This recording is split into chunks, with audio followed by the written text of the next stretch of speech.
राम भरत मिलाप की कहानी। हिंदू पौराणिक कथाओं में रामायण और महाभारत का नाम सबसे पहले लिया जाता है।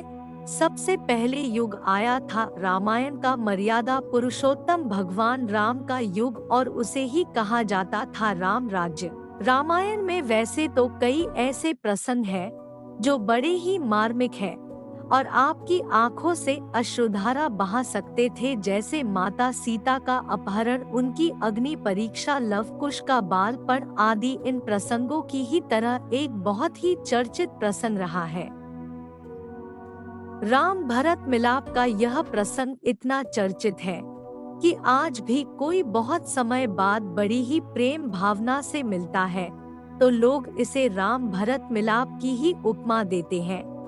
रघुकुल वंश के महाराज दशरथ के चारों पुत्र राम, भरत, लक्ष्मण और शत्रुघ्न अपनी शिक्षा दीक्षा पूर्ण करके अयोध्या लौट आते हैं।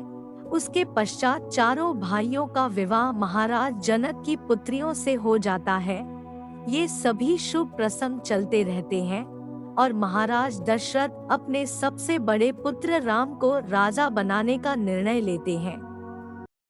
इस निर्णय से सभी प्रसन्न होते हैं, परंतु महारानी कैकेयी की दासी मंथरा इस संबंध में कैकेयी के मन में विष घोलती है और राम को राजा न बनने देने के लिए कैकेयी को उकसाती है। वैसे तो महारानी कैकेयी राम से बहुत प्रेम करती थी, परंतु वे उस समय मंथरा की बातों में आ जाती है और इसी कारण उन्होंने महाराज दशरथ को विवश कर दिया कि वे भगवान राम को 14 वर्षों का वनवास दे और भरत को राज्य दे। महाराज दशरथ को भी विवशता में इस बात के कारण ये निर्णय लेने पड़े। राम अपनी धर्मपत्नी सीता और छोटे भाई लक्ष्मण के साथ वन की ओर चल दिए। जब ये सब घटनाएं हो रही थी तब राजकुमार भरत और राजकुमार शत्रुघ्न अपने नानाजी के घर गए हुए थे। उन्हें इन सब घटनाओं के बारे में कोई जानकारी नहीं थी। अपने पुत्र राम के वियोग में महाराज दशरथ की मृत्यु हो गई और ये दुखद समाचार सुनकर जब राजकुमार भरत और राजकुमार शत्रुघ्न वापस आए तो उन्हें अपने बड़े भाई भगवान राम के साथ घटित हुई इस घटना के बारे में पता चला। उनके ऊपर मानो दुखों का पहाड़ ही टूट पड़ा हो, क्योंकि एक ओर पिता की अकस्मात मृत्यु हो गई तो दूसरी ओर जहां ये आशा थी कि पिता की मृत्यु के बाद पिता समान बड़े भाई राम की छत्र छाया में रहने की शांति भी उनसे छिन चुकी थी, साथ ही साथ राज्य को कुशलता पूर्वक चलने की जिम्मेदारी भी अब राजकुमार भरत पर आ चुकी थी और इस जिम्मेदारी को वे कतई नहीं निभाना चाहते थे, क्योंकि वे ये जानते और समझते थे कि अयोध्या राज्य पर अधिकार उनके बड़े भाई राम का है। उनसे यह अधिकार छीनकर माता कैकेयी ने भरत को यह अधिकार दिलाया है। इस ग्लानि भाव से राजकुमार भरत भरे हुए होते हैं। साथ ही साथ वे अपने माता कैकेयी से भगवान राम के प्रति किए गए उनके दुर्व्यवहार के लिए रुष्ट भी हैं। इन सभी भावनाओं से घिरे होने के कारण और भगवान राम को वापस अयोध्या लाने के लिए वे अपने बड़े भाई भगवान राम से मिलने का निश्चय करते हैं। राजकुमार भरत को यह पता चलता है कि प्रभु श्री राम अपने छोटे भाई लक्ष्मण और पत्नी सीता के साथ चित्रकूट में ठहरे हुए हैं। तब राजकुमार भरत तुरंत ही उनसे मिलने के लिए चित्रकूट की ओर प्रस्थान करते हैं। उनके साथ उनका सैन्य दल भी होता है, क्योंकि वे यह सुनिश्चित करना चाहते थे कि कहीं बड़े भाई श्री राम को कोई क्षति न पहुंचा सके, इसीलिए उनकी सुरक्षा हेतु वे सैनिकों के साथ जाते हैं। वहीं दूसरी ओर चित्रकूट में भगवान श्री राम, लक्ष्मण जी और माता सीता अपनी कुटिया के बाहर शांति पूर्वक बैठे हुए हैं। तभी उन्हें कहीं से पदचाप और इस कारण धूल उड़ती हुई दिखाई देती है। कुछ ही समय में यह ध्वनि तीव्र हो जाती है और तभी कोई वनवासी उन्हें यह समाचार देता है कि राजकुमार भरत अपनी सेना के साथ चित्रकूट पधार रहे हैं और जल्दी ही वे यहाँ पहुँच जाएंगे। यह समाचार सुनकर लक्ष्मण जी बहुत क्रोधित हो जाते हैं और प्रभु श्री राम से कहते हैं कि जैसी माता वैसा पुत्र राजकुमार भरत अपनी सेना के साथ बड़े भाई राम पर हमला करने आ रहे हैं। वे यह सोचते हैं कि आप वन में अकेले हैं, हमारे पास कोई सैन्य शक्ति नहीं है, तो वे आसानी से हमें मारकर अयोध्या का राज्य हड़प लेंगे। तब मर्यादा पुरुषोत्तम भगवान श्री राम लक्ष्मण जी को समझाते हुए कहते हैं कि शांत हो जाओ लक्ष्मण, भरत ऐसा नहीं है।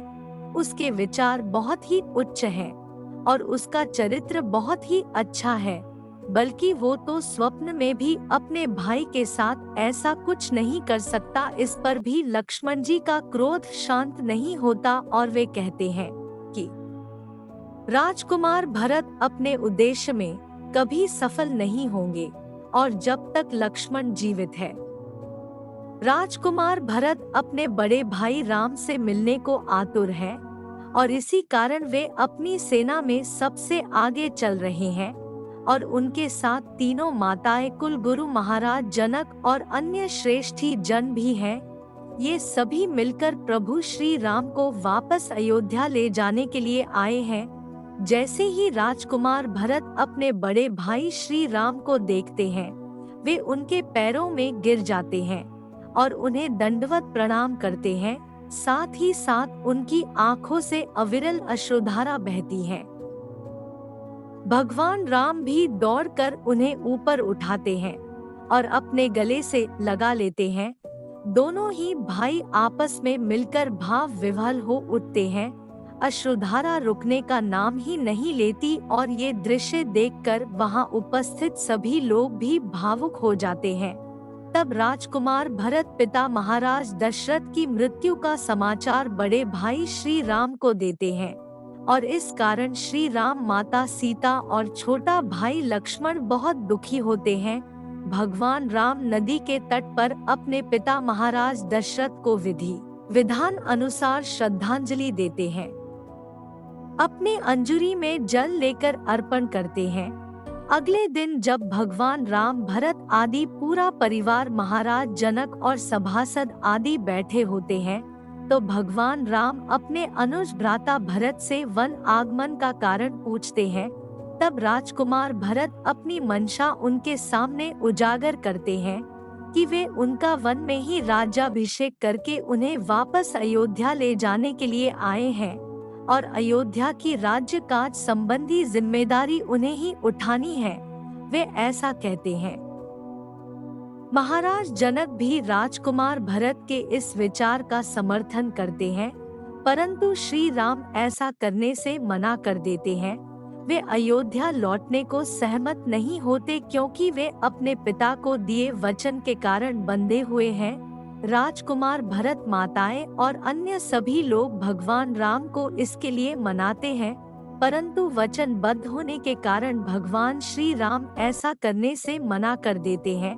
तब राजकुमार भरत बड़े ही दुखी मन से अयोध्या वापस लौटने के लिए प्रस्थान करने की तैयारी करते, परंतु प्रस्थान से पूर्व वे अपने भैया राम से कहते हैं कि अयोध्या पर केवल श्री राम का ही अधिकार है और केवल वनवास के 14 वर्षों की समय अवधि तक ही मैं उनके राज्य का कार्यभार संभालूंगा और इस कार्यभार को संभालने के लिए आप मुझे आपकी चरण पादुकाएं मुझे दे दीजिए। मैं इन्हें ही सिंहासन पर रखकर आपको महाराज मानकर आपके प्रतिनिधि के रूप में 14 वर्षों तक राज्य काज पूर्ण करूंगा, परंतु जैसे ही 14 वर्षों की अवधि पूर्ण होगी आपको पुनः अयोध्या लौट आना होगा, अन्यथा मैं अपने प्राण त्याग दूंगा। राजकुमार भरत के ऐसे विचार सुनकर और उनकी मन स्थिति को देखकर राजकुमार लक्ष्मण को भी उनके प्रति अपने क्रोध पर पश्चाताप होता है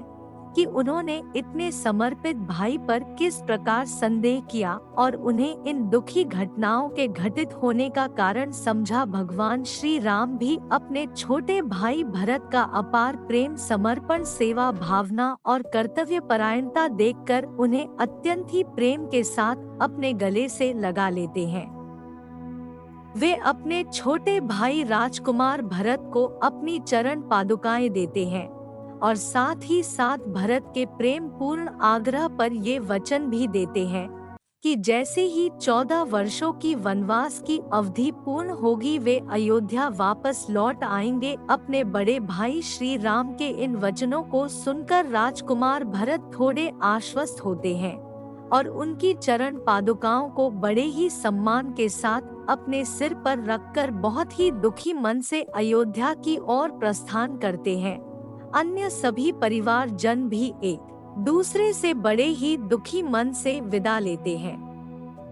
जब राजकुमार भरत अपने राज्य अयोध्या लौटते हैं तो प्रभु श्री राम की चरण पादुकाओं को राज्य के सिंहासन पर सुशोभित करते हैं और वे स्वयं अपने बड़े भाई श्री राम की ही तरह सन्यासी वस्त्र धारण करके उन्हीं की तरह जीवन यापन करने का निश्चय करते हैं। वे अयोध्या के पास स्थित नंदीग्राम में एक साधारण सी कुटिया में रहते हैं और यहीं से प्रभु श्री राम के प्रतिनिधि के रूप में संपूर्ण राजकाज संभालते हैं और अपने भाई श्री राम के राज्य की रक्षा करते हैं।